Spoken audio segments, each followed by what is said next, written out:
again, like I said, if your project is, they didn't automatically set your project, right? Make sure you just run this command, put the right project ID, run the command so you get the project ID set. Okay? The command is gcloud config set project. Okay? Then go to Cloud Skills Boost, scroll to the top, like they will also tell you what's your project ID. This is mine, like don't copy mine, but use the one inside the Cloud Skills Boost console. Alright, anyone facing problems so far?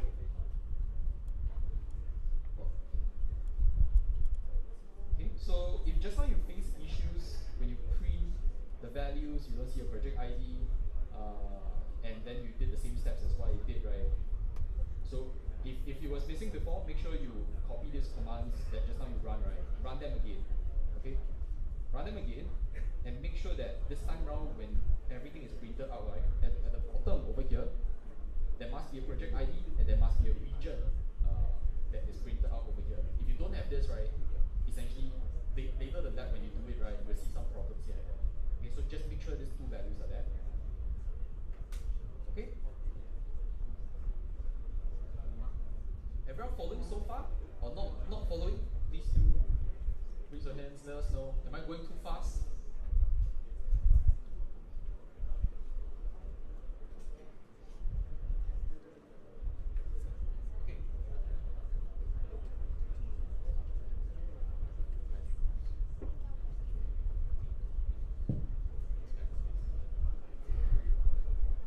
Okay, so if you already read these commands, you see the project ID as well as the region printed out. Next step is to make sure you run this command over here to enable some of the Google Cloud's APIs. All right. So copy and paste it. Press enter. Okay. You need to wait for a little bit. Okay, so once it's done successfully, they'll just tell you operation yada yada finished successfully. You might be curious, what is this command doing? So essentially, we are enabling this APIs because for every single right, they're using Google Cloud. They don't enable all permissions by default. For example, things like serverless, right? For Cloud Run, you can see over here, run.google.com. It's not enabled by default, so you have to enable it so that we can run the steps later on. Okay, so like I said, copy this part, run the, paste it in your Cloud Shell, run it, okay? Then you should be able to see it perform successfully, and later on your laptop should be able to run smoothly. Okay, and once it's done, right, like I said, like your moms from when you're younger, you need 100 marks, right? So make sure you click this, check the progress. So you have 5 marks over here. 5% of the way there.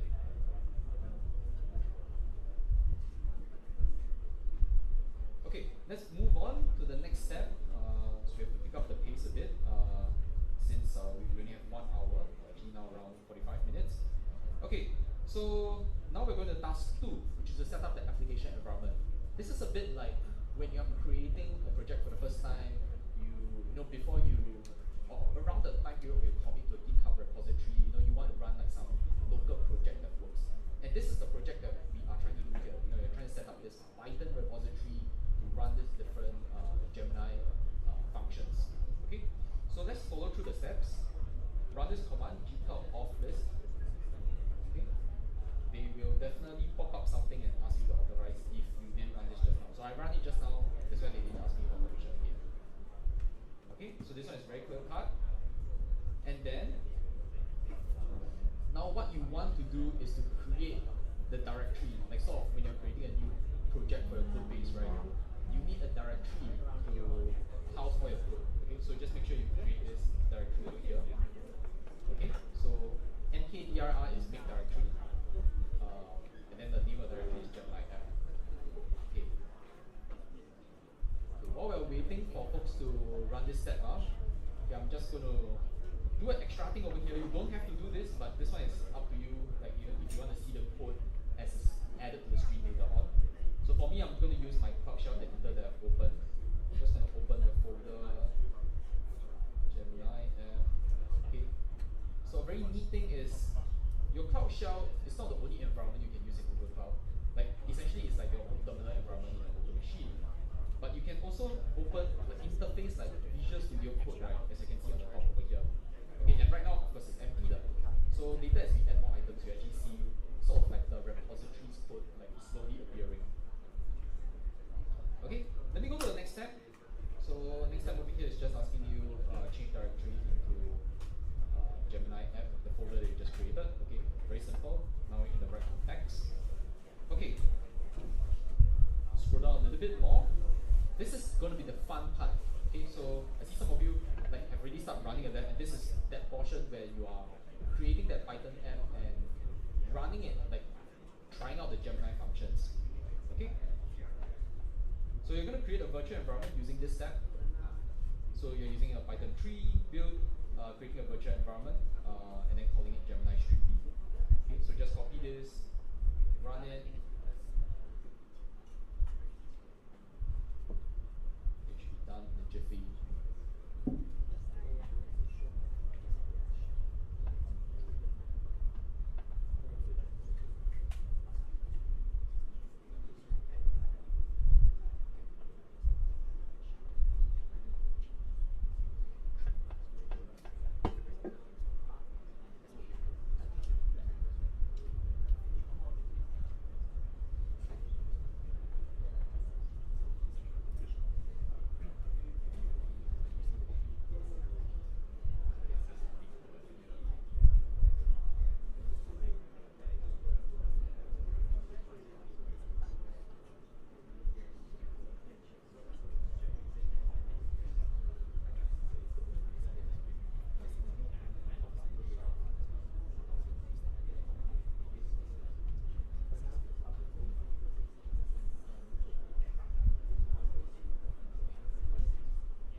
So if you have created a virtual environment, okay, this part, the Explorer is still loading, let's wait for, okay. But by right, it's supposed to come out with like something over here. But let's not wait for it to come out, let's just run the commands first. Okay, so the next command, what we want to do is to run this activate, whether it's a shell script or binary, run it in the current shell environment. Like sort of initialize this environment with whatever we need for this virtual environment. Okay, and you should just load immediately here. Okay, so this next part is going to be the interesting portion. You're going to see a lot of this, like running this cat function, right, and then putting a bunch of lines over here. Essentially, what is happening here is you're getting this contents, right, like as you see from this EOF all the way until this EOF, right, end of EOF end of file, right. You're getting all of this written into a file, but just using a terminal command. Okay, so let me show you what that means. Okay, if you go over here, you copy this, right? Copy this task. Okay, you're gonna see that magically this editor over here, there's a file that was just created. Okay, so as you see over here, you're trying to create a requirements.txt file with this content inside. Okay, so this is like what I said. You're sort of like creating this project directory with this configuration of code. Okay, and for those not familiar with Python, right, but if you're familiar with other things like Go modules or Go.mod or load modules, this is essentially something like similar thing, the package manager, and you can use pip to install the requirements that you put in requirements.txt, okay, which is what we created. So what you want to do now is copy this command to run pip install. Okay, so this will allow you to install all of the dependencies needed for this project. Okay, especially for Streamlit, which is needed.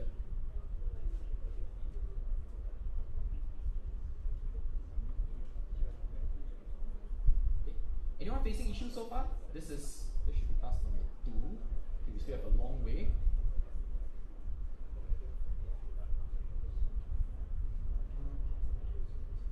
Okay. Okay, so if you're running an installation instruction now, it should take a while for you to complete. So maybe just to fill the sort of the dead space all the time.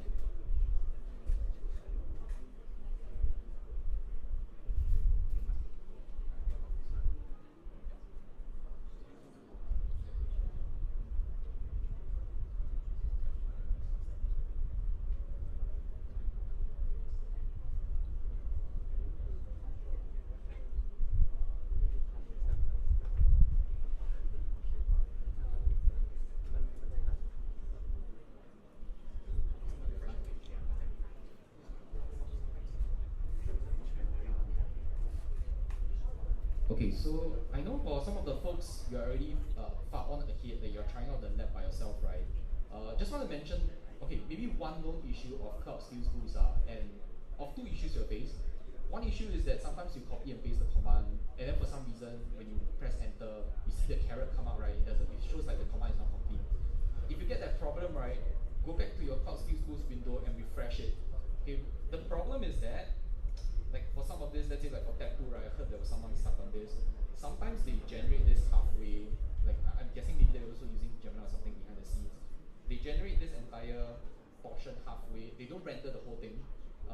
So they render it halfway, right, and when you copy it, you try and run it, it doesn't complete because the EOF line is not there, okay?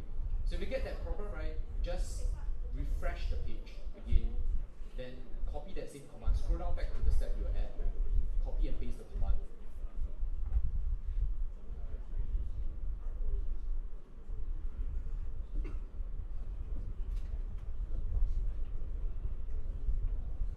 Okay, so I see the pace maybe for some folks are moving a little bit faster ahead, so I'm going to speed up my pace a little bit here as well for those who are listening in now. Okay, so after you've installed the requirements, right? Okay, after you've installed the requirements, the important portions over here, so I'm going to go through important portions and I'll let you guys run through perhaps on your own the rest of the details stuff, because I see like the rest, some of this stuff you can run yourself. So one of the important things, as you see over here, now we are trying to create your application, the body of the application. Okay? So over here, you're going to copy this contents of this file called app.py. Copy the whole thing. And okay, paste enter. So like I said, if you are viewing the editor, right, you'll see that there's a new file called app.py over here. Okay? The contents of what you're going to run. Okay, we'll view the, okay, so yeah, here they will ask you to run this command, cat Gemini app.py. It's not part of, it doesn't go into the running of this step, but it actually helps you understand what they're trying to do here. Okay? Okay, so just to share very quickly, I'm going back to my slides for those who are listening in. As I can see there's a few folks who are probably discussing about the lab. So just to mention from these slides, for those who are still listening, because I feel like quite a bunch probably already went a bit ahead, some are still were setting up just now. But for those who are interested to know, Streamlit, right, itself, it's not really like let's say like some Python or Node, like when they're using to build your own web service. It's more actually for, as you can see over here, let me make this a bit bigger. It's for data scientists and ML engineers. Yeah, data scientists, ML engineers to deliver dynamic data apps. Okay, so when you're running through the lab later, right, you'll see a few elements hinting towards how you can build applications, right? Even if you're not a web engineer, okay, but linking it directly to the Gemini model, actually any model functionalities. Okay, and a few interesting things is, right, they give you this entire wireframe, this thing that you can bootstrap the app really quickly. Like if you want to create a button, you have a button, you can just call this method st.button. It will just render everything on the screen as you pull out the page later on.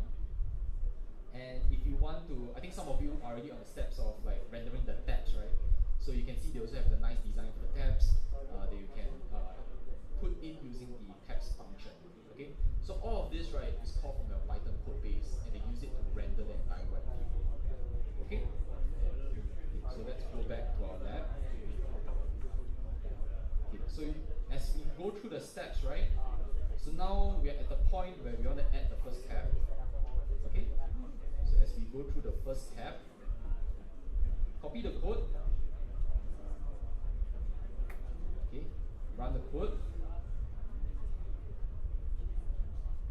Okay, and you'll see that, okay, they're gonna ask you to go and cat this file, right? Yeah, they're gonna ask you to look at the contents of the file. So we won't go through every single file in this lab, and I'll let you have your time to run through it in the next half an hour or so. But just to go through this first tab's content so that you kind of understand what they are trying to do. Okay, so if you look at the contents of this first tab, right? Let me show you in this editor here. You can see that they're using some of the functions I mentioned just now. Okay, so the Streamlit library is st. Okay, it's st, right? So you can see over here they import Streamlit as st. Okay, they're using functions that I mentioned just now, like text input. So text input is like in HTML, the input element. Okay, so over there then you'll put in like a prompt, when you enter some character name, what type of character, what personality, what persona. So you may not understand what this is doing yet, but when you run the app later, you understand what it's doing. Okay, and as you explore later, you also see that we are using some of these parameters to generate a prompt. And from the prompt, right, we'll pass it on. Okay, I'm scrolling down a little bit fast, but we're going to pass this prompt into this method over here, which we haven't yet put in the Python code in, but you're going to pass the prompt into this method that will pass it to the Gemini Pro 1.0 Pro model, right, to get some output. Okay? Okay, so I'm going to, now after explaining this, let's go back to the lab. So we were at this point, right, which is we are trying to understand what this app was doing. Okay. Now the problem is that if you were actually looking at this Python code base, right, you might be asking yourself, right, where is this get Gemini Pro text response? Actually, if you search right now in the entire project, this thing doesn't exist. So where you need to get this function is actually in the next step, which is this response utils, develop response utils. Okay. So all you need to do is copy this code for a bunch of code that you see over here that they indicate. Okay. Bring up your shell again. Just run it. Okay, so this will create a You'll create a new file, which let me show you. Okay, you should create a new file called responseutils.py. Again, in the interest of time, I'm not going to go through this part. But you can read through it later. There's going to be a function here that allows you to connect to Gemini 1.0 Pro. In the later part of this step task, they will also show you how to use the Pro 1.0 Pro Vision model as well. Okay, but for the first few tasks, it's just more text input and response. Okay. Okay, so you don't have to run this since I already explained to you. And now the fun part, running the application. Okay, so for the first time, now we have put in a bunch of code as you see over here. This is like the code repo. You have this entire app sort of like running already, right? Or rather, it's not running yet, but you have the code in here, so we want to run it. So what you can do is copy this code. This is essentially run this Streamlit server. Okay, paste this code over here. Okay, and once the server is running, right, you'll see that they will actually say, okay, you can view your Streamlit app in the browser. Okay, and they say localhost 8080. Please do not go to your browser and type in localhost 8080. They are saying the 8080 of this virtual machine, not your machine.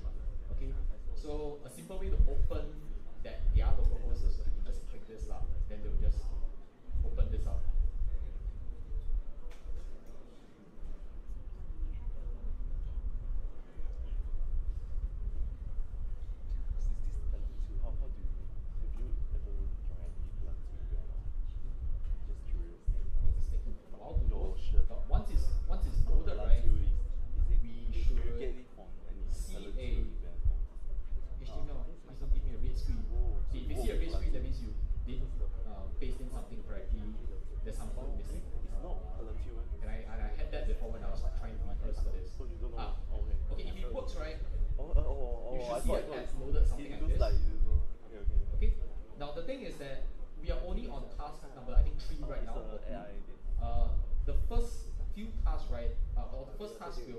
Slowly proceed you like through the tabs that you see over here. So if you click through this, right, you see nothing, right? It's okay. It's not that you are doing something wrong. It's just that you haven't reached the part of the lab where you had the code for this. But this first part, you are supposed to generate a story. Like you have pasted the code just now, right? For this, you must generate a story. Okay. So to complete this task, you have to just click the generate my story button, right, and just generate a story lah. So I'm going to put in a joke here, which is I'd like to ask. So we want to generate an interesting story. Who here watched Queen of Tears? Okay.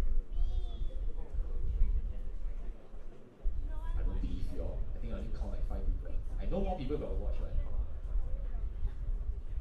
It's really nice, by the way. Okay, I'm not publicizing for them. But anyway, okay. So I'm gonna simulate a character, the main character over here as part of my story, and I'll put in a few details over here related to the main character lah. So I'm only at episode 3 by the way, but it's a really nice show, K-drama to watch. Okay, so I'm gonna put the name in, and you can change the parameters if you want. You don't have to go with the default. Okay, I'm gonna say this guy is a handsome man. He is nice. Okay, and just put in whatever details you want. Here I'll say like Queen's family mansion. Okay, for the rest I'll just leave it alone. And I'll click generate my story.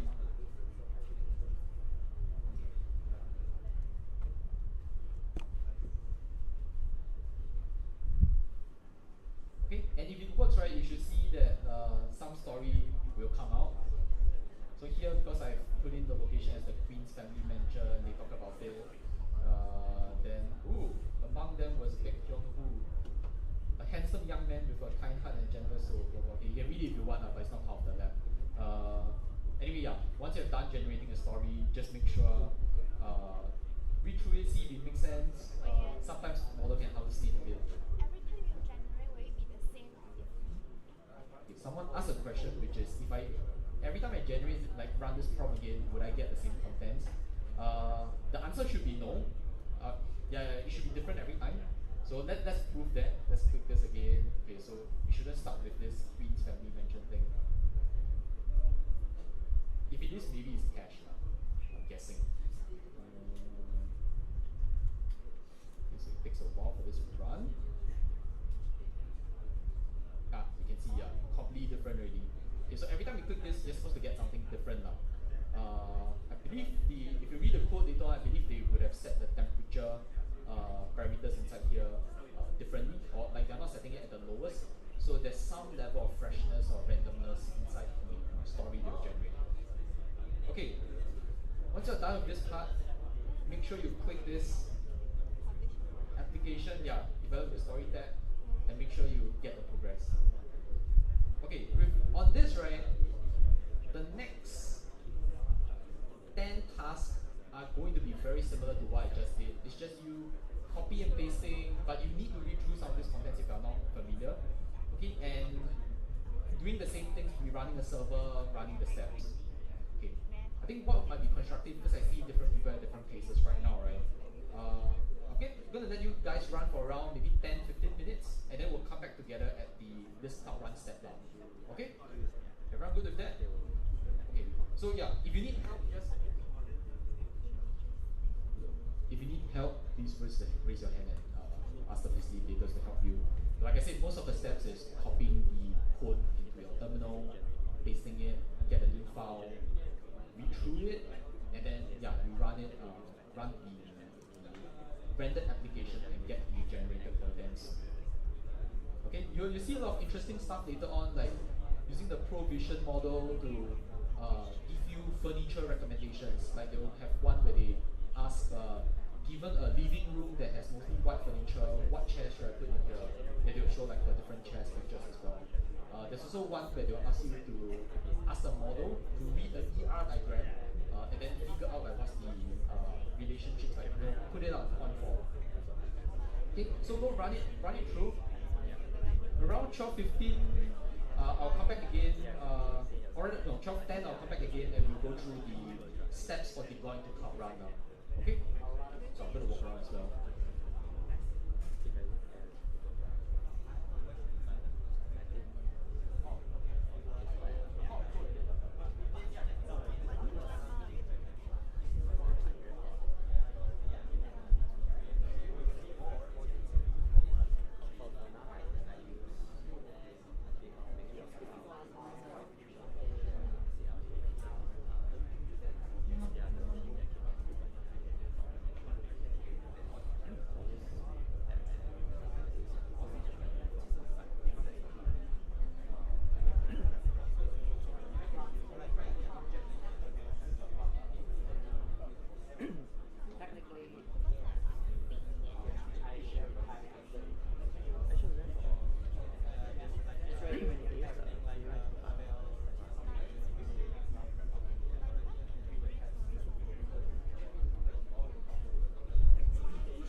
Just mentioning, if you need help, do raise your hands up. As in, Steve Taylor will be there to help you.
Phone no battery already.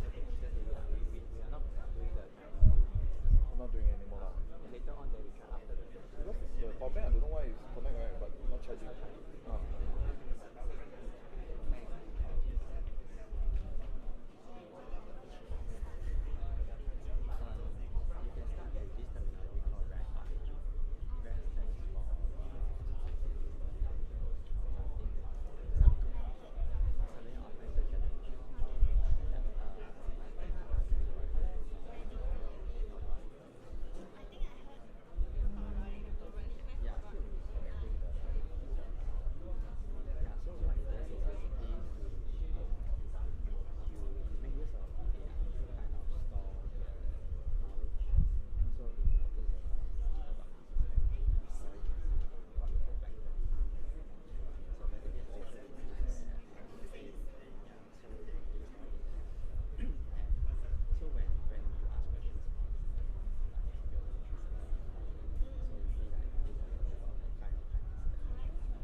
sort of the last few steps. Well, of course, if you're not here yet, later on during lunch, you can continue doing as well. Okay, because as I say, I want you to get like 100 marks for this, even though I'm not your mom. So let's say later on you have already finished most of the tasks, inside this lab, right? I believe we should be at the last one over here. Deploy to Cloud Run. Okay, like I said, if you're playing around with the lab later on the webpage, right? Try and reserve around 15 minutes at least to run through this remaining steps, because the last few steps, right, will take time for you to deploy one. You cannot finish in like less than 5 minutes. I guarantee you. 15 minutes at least is needed here. Okay, so you'll see a few of the steps that you need to run through later. Okay, yep. So task 14, right? Deploy the Cloud Run, right? Okay, so similar steps again. They'll ask you to make sure that you're in the right folder. Okay, and then you see like this is the same steps just now, just to make sure you have the right environment variables in the shell, and then running the commands to set if they are not. Okay, so just make sure you follow the steps, set up the right environment variables. Now there's a few new ones for service name and AR repo. Okay, and then what you need to do from here on out is using Google Cloud, create the artifact registry. Okay, so this is what you use to save your Docker image. Okay, it's a bit like when you're pushing a GitHub code repo, right? Or your code repo to GitHub, right? When you create a Docker image, you also need a repo to save it. So artifact registry is what you need. Okay, and then run a bunch of commands to authorize the use of this your shell to push into this Docker artifact registry. Okay, and then they'll ask you to create a Docker file as well and run cloud build. Okay, so you're not going to be building a Docker file in your environment, but you are using the shell to build that Docker file. Okay, or rather not the shell, using a shell to initialize the command. So I've already done it here, like a cooking show. I'm just showing the sort of the completed product. Okay, if you have run through those steps successfully, right, what you should see is that they'll start running through like a CI/CD pipeline for building the Docker image. Okay, and if you want, you can actually duplicate your tab, open a new tab, go and search for this thing called Cloud Build. Okay, and if I refresh my page here, right, you should actually see all the active CI/CD pipelines over here. Okay, so you can see over here I have a pipeline that's still running over here. Okay, using Cloud Build as a CI/CD pipeline. Okay, then they also detail through like what are the steps in here. Steps as in like what's the machine steps being undertaken to build this Docker image. Okay, so it'll take a while, around like 5-10 minutes to build this image. But once you're done building this image, right? So this you'll see like green check marks over here. Then you just need to make sure you go to this final step to run this gcloud run deploy, which is to deploy the Cloud Run. Okay, so instead of running in your local host, right, or the terminal's local host, you're actually going to deploy to some live environment inside Google Cloud. And then you can actually go to your phone, right, later on, like once you have deployed this, and try and access that app, right, Cloud Run. You actually will see that it works. Okay? Like I said, it's going to be fun. Like, try to progress through all these last steps first before you play around with the Python app later on, so you can get the 100 bucks. And yeah, because the deployment, like I said, it takes some time now. Building takes around 10 minutes. That's why I started it a little bit earlier here first. Deploying the Cloud Run, maybe max 5 minutes. Okay, so just make sure you reserve that time to do this deployment.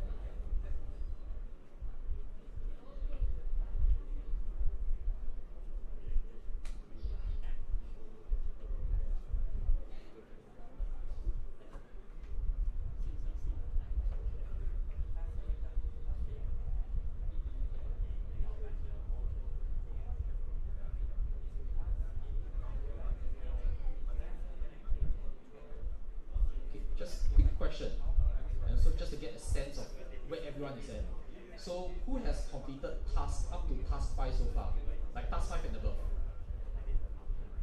Okay, nice. I think we have majority. Task 10 and above. Wow, I think it's the same group of people. Okay, you are at almost the last task already, like task 13 and 14. Okay, maybe 80% of like those who raised so far. Okay, good. Yeah, you are reaching the end already. Just persist on a little bit and you should finish. Make sure you run the Cloud Build first, like while you're listening, run the Cloud Build steps.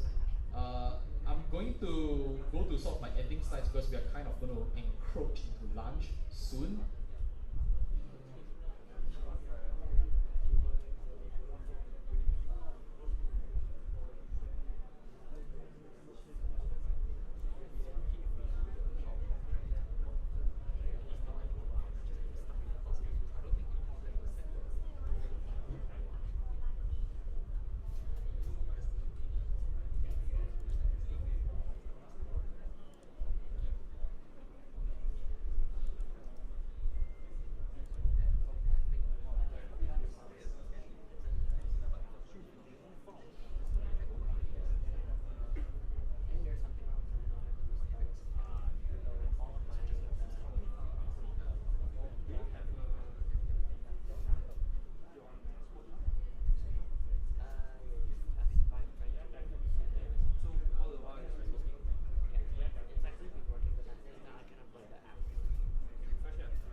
obstacle that blocks you all from lunch.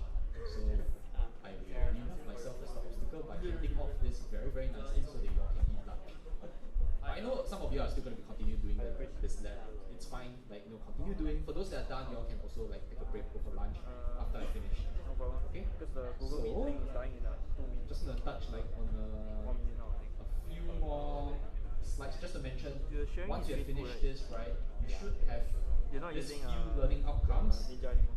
Learn how to use Gemini Pro and Gemini Pro Vision within the context of Streamlit. Okay, so you have used it, passed in some text response, passed in multi-modal inputs like images, videos, and you get something meaningful out of it. And you can see there's many different applications here.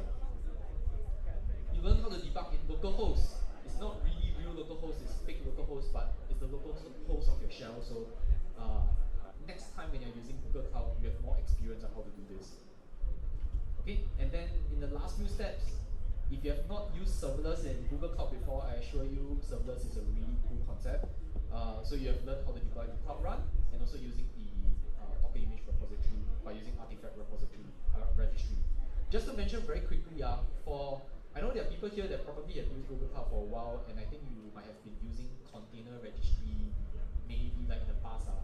Just letting you all know, container registry is, I believe, deprecated in these few days, if I'm not wrong. So please don't use.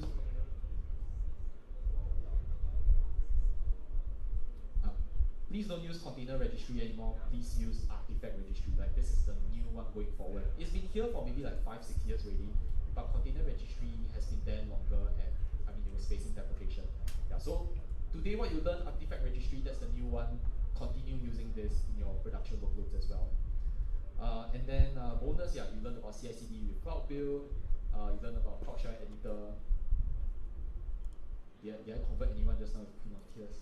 I don't know. I feel like not a lot of people cheer just now. I thought there would be a lot of people watching this K-drama, but it's fine. I'm sad in my heart, but it's okay. Okay, anyway, while you're running through the lab, right, I think some of you have actually asked me this question as I was walking around just now, which is, can you use Streamlit in like a production setup?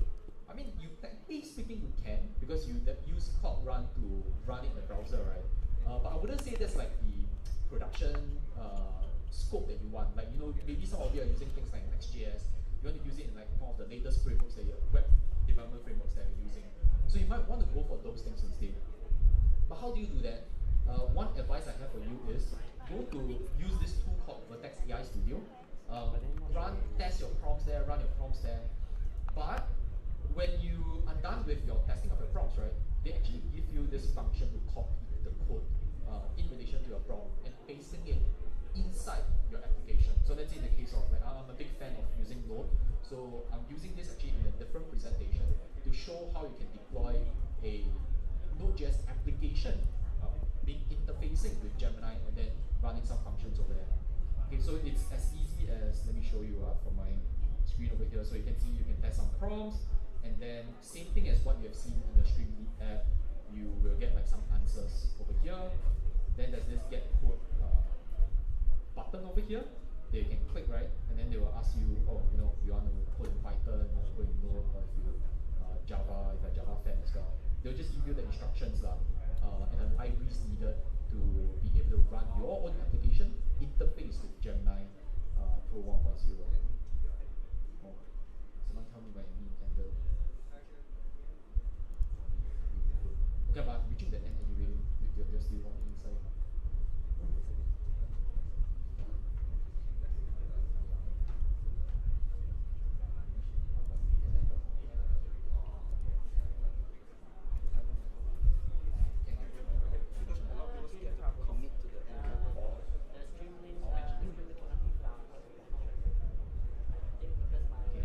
Getting back to the slides. So if you are an application developer, you're attracted by this step, oh, I managed to build something really interesting in Streamlit, and I can now read videos, read images, all that nice stuff. But how do I do it in my Node application and all that, right? Just like I said, go to Vertex AI Studio. You'll have some of these jumpstart tools, right, to allow you to get started really quickly. Okay? And just to mention, so just now I was being asked a question on completing this entire lab and getting the badge, Like later, if you get the badge, you can actually click the share button, put it on LinkedIn if you love LinkedIn. Because I know I love LinkedIn a lot as well. Okay, but the thing is, I also heard the question about, let me go to my cloud skills boost. So some folks were like asking, this thing is not ticked over here. Like you all saw that this is still like white circle, stuff is not there. Did I finish things properly? Can I end the lab now? So my word of advice here is, as long as here is 100 over 100 and everything you already check your progress, you click the button once, right? You are able to, yeah, I'm scrolling to the top over here. You should be able to end your lab. Okay, you should be able to end your lab if you have 100 out of 100, and then this green check mark will come out. Okay, so the green check mark doesn't come out while the lab is running until you end that lab with 100 out of 100 marks. Then you get this validation tick lah. Okay, and then the validation tick is that after that when you finish off this lab, you get the badge lah. Yeah, which is this nice guy over here, completion badge. Yeah. If you have issues with the completion stuff, please raise your hands and let our facilitators know. Okay, but if you're still keen to explore a lab, don't end the lab first. You can explore around a little bit more. Okay, so just now I asked for permission already, so we will do the cloud credits on board after lunch because, like I said, we have a tight schedule today. So there's a bunch of slides that we have to go through later. But I like to advertise for the company I work for. I heard one of my colleagues is here today. I heard one of my colleagues is here today, but he haven't tell me he's here yet. So if you are here, please reach out to me later. Hiring. Oh yes, we are hiring. QR code is there. You can scan it. Awesome company. I'm a senior engineering manager here, so on a serious note, we are looking at ramping up our operations. We are looking at getting more folks to join our different teams. I'm part of this team called Travel. So if you like to travel, if you like your using credit card, get loyalty points, use it to redeem flights. Essentially, that's what my team does lah. And yeah, looking forward to see new applications, you guys joining us. Also, I need to do one homework because someone at work tell me to do this. Okay, so I'm just gonna take a quick photo in case if you want to post, and I'll do it Gen Z style. Do you know what's the Gen Z style of taking photos? Oh yes, yes. Okay, anyway, I'll just do it. 0.5. Oh, 0.5. Okay, cool. Okay, so anyway, it's supposed to be a YOLO way of taking photos, so I'll try it lah. Okay, I've done it a couple of times already. Say cheese.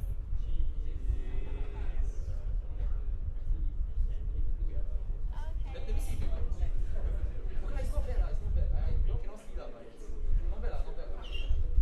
Will you post it? Maybe. Okay. Okay, anyway, if you're looking for me, LinkedIn here, blah blah blah here, just find me later on if you want. I think I'm quite active on LinkedIn. Okay, anyway, this is the part where someone will take over and say you all can go for lunch. I know you guys are still going to do the lab. I think for some of those that are not completed, it should be okay to continue, but please go for lunch. Thank you, Wei Yan, for that kickstart on how you start your GCP volley. So right now it's lunchtime. Our lunchtime is until 1:15, 1 hour. So we run late a bit, but you can still go for lunch. If you want to continue, you can sit here and continue. And after the lunch, Wei Yan will speak for 10 minutes more on how you get the skill boost. Cloud credits. Cloud credits, yeah. So later after lunch, he will show how to get cloud credits. For now, you can continue doing, or if you're really hungry, you can go get your lunch. Hungry, yeah. So come back here 1:15, maybe 1:20 lah, 1:20, because we ended late, right? 1:20, be right here. See y'all. Enjoy your lunch. Thank you.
Jason right here.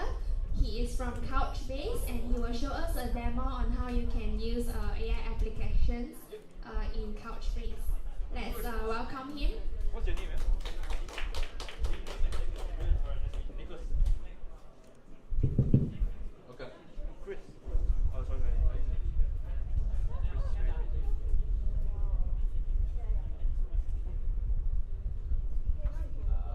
Hi everyone. Hope I'm not in the way of your lunch. What happened? Yeah. Oh, So I have using the free spooling at the moment. I have good news and bad news. But it's it lag behind. I got your attention. Great. The bad news is you guys are not going to be able to follow what I'm going to do. It's not one of the lab. Okay. Good news is because you're not going to follow, I'm going to enjoy the Wi-Fi to myself.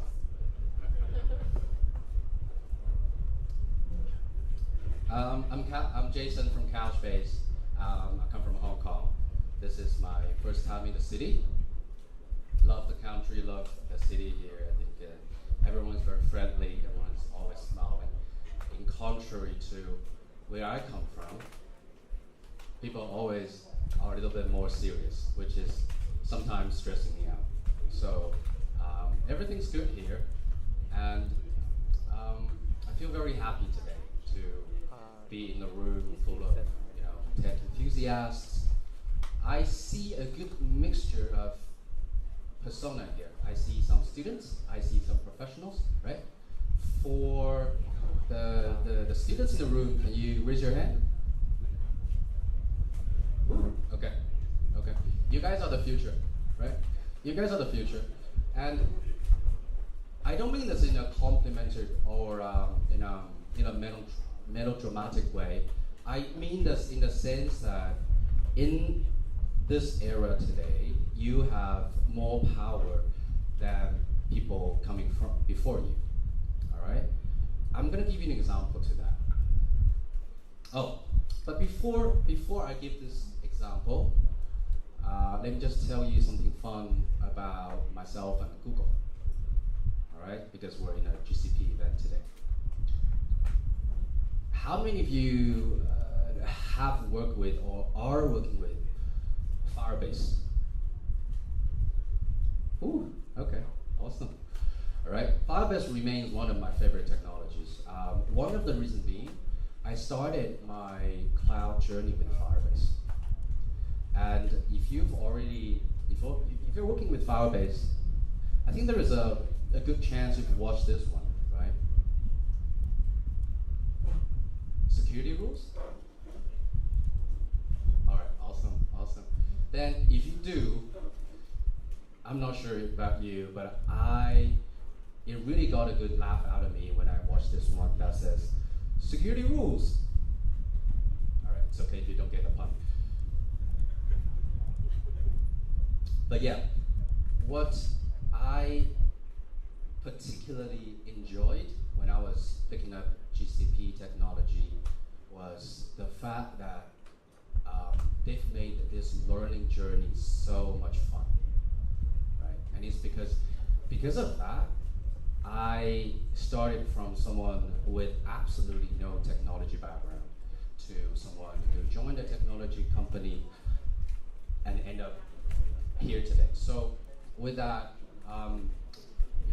this is just some fun facts about me, right? Okay, let's back to business. I was saying that for the students in the room, you have a lot of power in your hands. I'm not bluffing because I am in the professional business. I'm going to tell you a discussion I've had in Hong Kong with a bunch of CTOs, right? So it was 2 weeks back.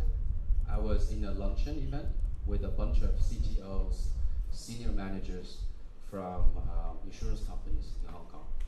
And do you guys know what's in the mind of those CTOs, day and nights, in their dreams? What's bothering them? What projects they're running?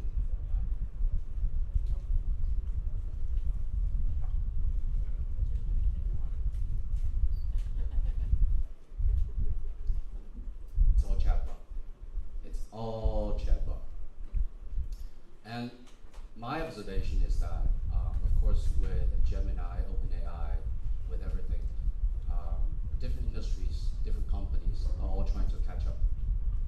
Insurance companies, in particular, are among the front runners, and the way they adapt to this new trend is by crazily deploying chatbots, right? And they would usually begin by deploying internal chatbots. If you ask me why, I do see a reason behind it. That is, if you guys know how insurance work, right? They have a huge fleet of agents, and they have a huge reservoir of products, right? And how they train their agents today is quite manual and conventional, if I may. So that's why it's going to be a game changer if the insurance companies develop some kind of chatbot solutions to answer all their questions. Say, for example, I have this patient, I have this customer that just contacted this disease yesterday. He's this years old, he has this and that symptom. What should I do? Right? So it's absolutely a game changer. But on the other side, there is also external facing chatbot, right? I'm not sure the trend in Malaysia, but everywhere in Hong Kong, companies, no matter size, big or small, are all trying to develop a chatbot of their own that's customer facing. So it was very interesting, and we ran into a couple of interesting questions, right? I asked them, first of all, are you going to build your own models, right? Same as we have Geminis in the room, we have, I was using OpenAI, I was using Claude, I was using different kind of models. Are they going to build your own models, right? No, right? I see people shaking their heads for sure, right? If you're in the professional business, you know it's a huge amount of investment, and you have no certainty of the return on investment. It's going to cost your job, most likely. But then, if that's out of the question, how do you build a chatbot? Do we just leverage, I don't know, Copilot, Gemini, OpenAI, right? Well, you guys just went through this awesome lab, right? And you saw the potential of LLM and what you can do with LLM. It's as simple as making the API call, right? But for this to work in a professional context, it gets slightly more complicated in the sense that, well, you're not allowed to feed certain data into the LLM, right? LLM knows what happened, I don't know, in Singapore last year. It gives you a good report, right? But does LLM knows my mom's birthday? They're in deep trouble if they do. Right? In the business context, you're not allowed to do that. So I think in previous chat, you guys heard of this thing called RAG, right? Retrieval Augmented Generation. For the folks, okay, I really need you guys to help me on this one. For those of you who know RAG, raise your hand. Okay, I see a good percentage. For those of you who are deploying or playing around RAG, raise your hand. Okay, cool. I guess my demo today is more or less focused around RAG, right? But for those of you who are new to the concept, what RAG does, if I may give you a very simple illustration, right? I'm Gemini. I'm not Gemini, I'm Leo, right? But I'm Gemini, and as a company, I want to develop something with Gemini that tells me everything about my internal products. But what do, right? I don't think I'm allowed to give everything internally just to Gemini. Hey, this is every patient's information, take it and answer all my questions. No, not gonna work, right? So what they do instead is they set up this intermediary layer, something we call vector database. Again, vector database, people, are you working with any vector database? Okay. So what vector database do is it saves all the good information that should not be directly fed into spoon-fed into LLM. So they put them here in a safe enterprise premise. And whenever someone asks a question that's very specific to my company, right? It's going to go to this intermediary layer, fetch relevant information, and do some processing, and then fit them into LLM. All right? So I hope that gives you a good understanding, right, of what of what RAG does. But yeah, so back to my story. Every insurance company is trying to deploy chatbot through this technique called RAG, right? And I'll share something also very interesting.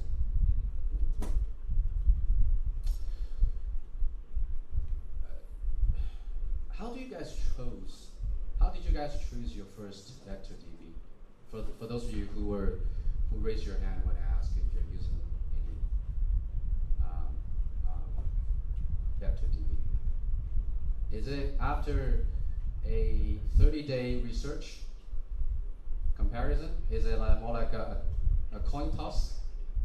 Let's see what's out there, or let's just Google vector DB and choose the first that comes into my mind. All right. Just choose one, right? Let Google do the dirty work for me, right? You're not alone. You're not alone. Actually, pretty much all the CTOs I talk to, they employ pretty much the same approach. Right? It's not do a comprehensive research out there because there is not enough information in this space in the domain. And so that brought us to the other question we had, and that is, when you're trying to build a chatbot, for sure you need vector DB. For sure you need some kind of backend. How do you choose it? You probably have heard of. I'm not sure if I'm allowed to say names, but anyway, these are, you can Google them.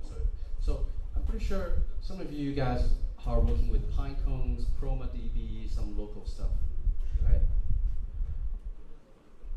And the CTOs are also using some of them. Now, I would call them purpose-driven vector DB in the sense that in today's world, a lot of the technologies are created to fulfill a niche for requirements. And there are vector databases out there that are very good at it, right? That's why Google tells you this is a good vector DB, and this is why you're using it. But very interesting, when I introduced Couchbase. Oh, by the way, Couchbase is where I come from, and it's not a company that sells furniture. Okay, so it's a database company. It's a NoSQL JSON document store with a lot of cool stuff. But I'm not here to sell you that today. But what it is, though, is it does more than just serving as a vector store. It does many different things. All right, and I'm also going to show you today how that translates to additional values to companies that's trying to build something like that. Okay, I promise I'm not going to take you through slides, right? Because I know it's boring, and I know PowerPoints are not supposed to show up in a room full of geeks. So I promise you it's just 5 more minutes, maybe 3, depending on how fast I go. Then I'm going to show you a lot of good stuff, okay? So don't walk out yet. First of all, walk with me at a very, very minimum level, what's required if you want to build a chatbot, right? For those of you who are building a chatbot, this is nothing new to you. But for the rest, let's think about this. if you want to build a chatbot, what do we need? We need a company's all product information, right? Most likely they're in a good PDF with a lot of images, a lot of text, right? Give credit to your design team, they make it very beautiful, but they also make it very hard to extract those information, right? And also you're gonna have all this information, all the email communications, all your chat histories stored somewhere, right? And if you wanna build a robust internal chatbot, that's the first thing you look at. You look at all sources of communication, and chances are these are gonna be unstructured, right? So what do? You put them in a staging storage, SharePoint, whatever, and you do a lot of magic. That does the parsing, that does the extraction. There are tools out there that does, I don't know, RPAs, OCRs, that translate the unstructured information into some kind of structure. And with that, we will choose some embedding model. There are tons of embedding models out there, right? I'm going to touch upon that later. But what embedding model does, okay, I'm not going to ask. But what embedding models do is to translate your scriptures, your texts, into models that, mathematical models that a computer would understand. How much of you knows very well how embedding works? Because this is important. Who understand very well how embedding works? Cool. Okay. Let me explain how embedding works. Designers in the room? Designers in the room? Yay! I'm not a designer, by the way, but shout out to you. If you're a designer, you sometimes have to work with colors, right? Sometimes with RGB, right? RGB, red, green, blue. And the different combinations of numbers constitute a specific number, right? If I do RGB for white, what is it? 2550, 2550, 2550, right? If I do RGB for black, what is it? 0, 0, 0. All right. Now, if I'm trying to find a color that's most relevant or closest to white, what do? Right? How do I know gray is closer to white, or I don't know, beige is closer to white? You're not gonna know until you translate this string of color into a mathematical model which is three-dimensional, right? RGB. And what the system does is to calculate the mathematical distance between the three dimensions. Now, does that make sense? Okay.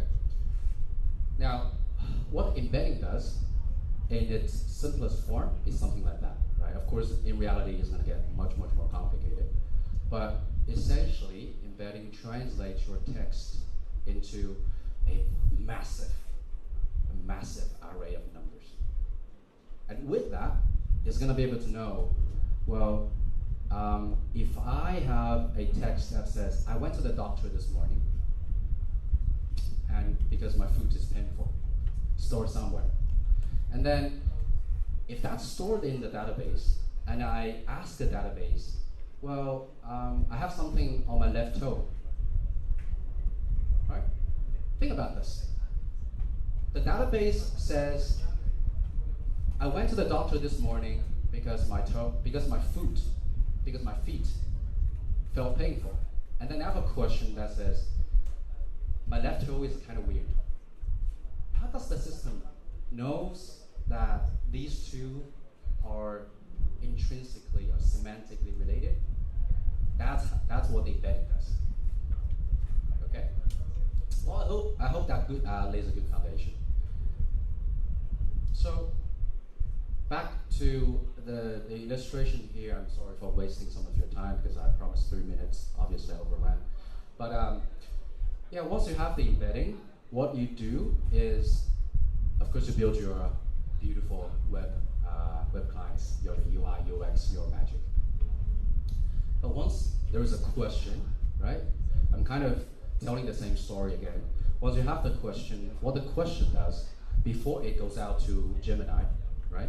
It's going to this intermediary layer, which we call vector database, with the question. And the question is going to do the calculation. It's going to return the relevant context. And with that relevant context added in, it's going to fit that question and the context to your large language model, which is then not going to hallucinate because we have additional input, right? It's pretty much like, hey Gemini, tell me what I should buy for my mom, right, on her birthday. Gemini is going to be like, what's your mom's birthday? Right? So this time with VectorDB, we say, tell me what I should do for my mom on her birthday, which is January the 23rd. Okay? All right. But it doesn't end there, right? For the students in the room, this is where things start to get boring because, well, if you step into the database space once you graduate, you're gonna have to work on something like scalability, schema management, OLTP, OLAP reporting, all that kind of stuff. But I'm not gonna waste any time working on that. So I think that's where my slides end. Yeah, thank you. Fine. Now I can show you some good stuff. So, you remember when I said that you have much power in your hand these days? I'm not bluffing. It took me 2 days to write this entire thing, and I'm not even responsible for 90% of the code here. ChatGPT was, right? So, what I'm trying to build here is a very minimum prototype for a chatbot, right? And I'm putting myself in the context of an insurance company. Let's say I want to ask this chatbot about information of insurance products we have within the company. Let's try.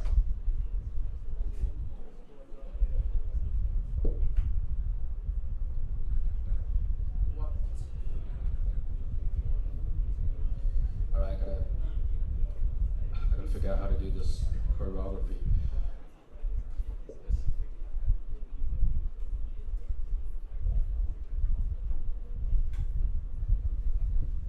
Testing 1, 2, 3.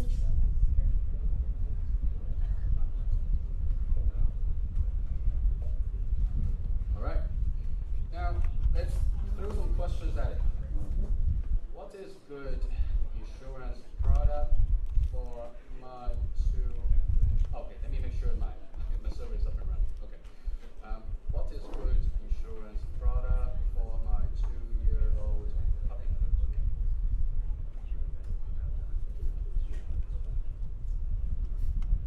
Okay.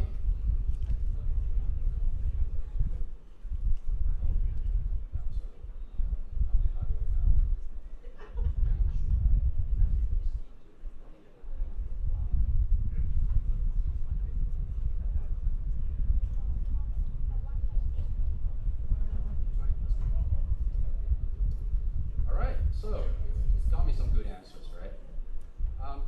For those of you who have your phone open, I challenge you to ask your chatbot, your browser, the same question. What is good insurance product for my 2-year-old puppy? I bet you it's gonna look different than what I have here, right?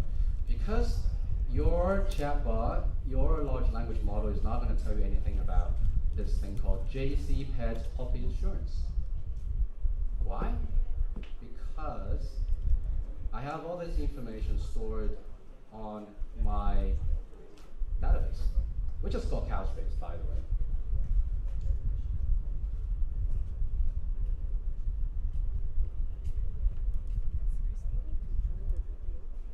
And while I'm doing that, let me also throw some more questions.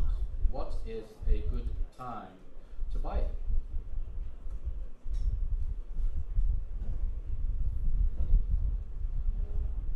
Okay, it's telling me there's this promo code, Furry30, right? How does it know that? And that is because here in my database, which is a NoSQL JSON data store, I have a document that says JC Pet Puppy, and it has all information I need, right? Somewhere along this way, I have all these stuff. What's a good time to buy? What's the detail? What are some exclusions and stuff like that, right? But what if I'm going to switch to Claude?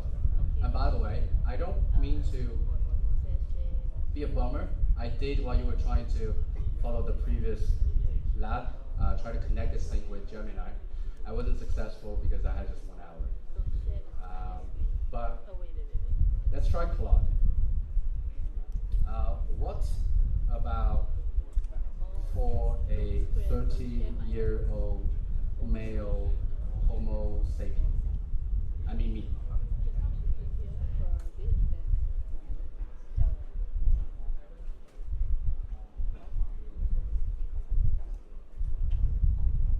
Okay. I like how Claude is responding because it says, I don't know. It's quite hard for a chat model or a GPT to tell you he doesn't know, right? I guess you guys are all aware of this. Of course, there are a bunch of techniques behind the scene to help you control the issue of hallucination, or what we termed, I think, grounding, right, in Google's terms. But yeah, the reason why it doesn't know is because this kind of information is not fed to the vector store. Okay? How do we do that?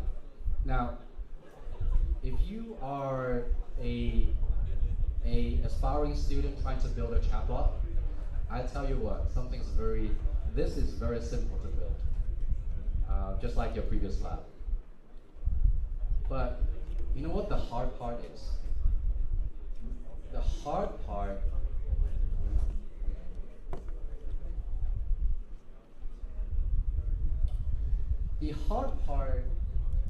now this is the simple part, right? Trying to hook up to a LM, choosing a embedding model, and do the magic, and do the API calls. What's hard is this. And I tell you, most of the CTOs today are scratching their head to automate this process. How to automate their data pipeline. I was just talking to a CTO who said, well, they have 40. Try wait a while. Then try again.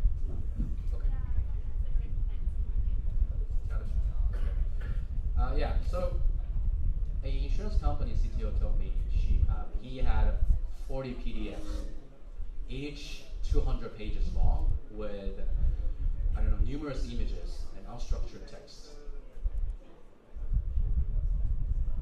They're really having a hard time trying to automate the process of, making sense out of this 40,000 PDFs, scanning all the images and get the text and make sure they're correct.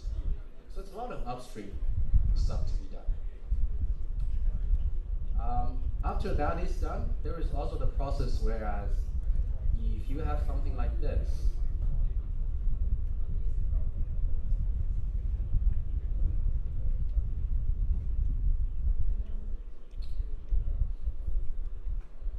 this is not something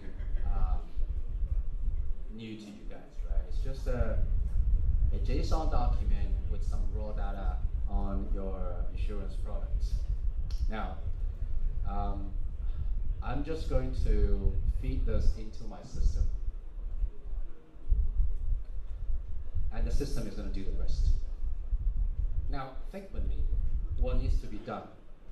Okay? Once I feed this to the database, it's going to need to look at product name, overview, eligibles, promotional details, exclusions. It's got to know everything.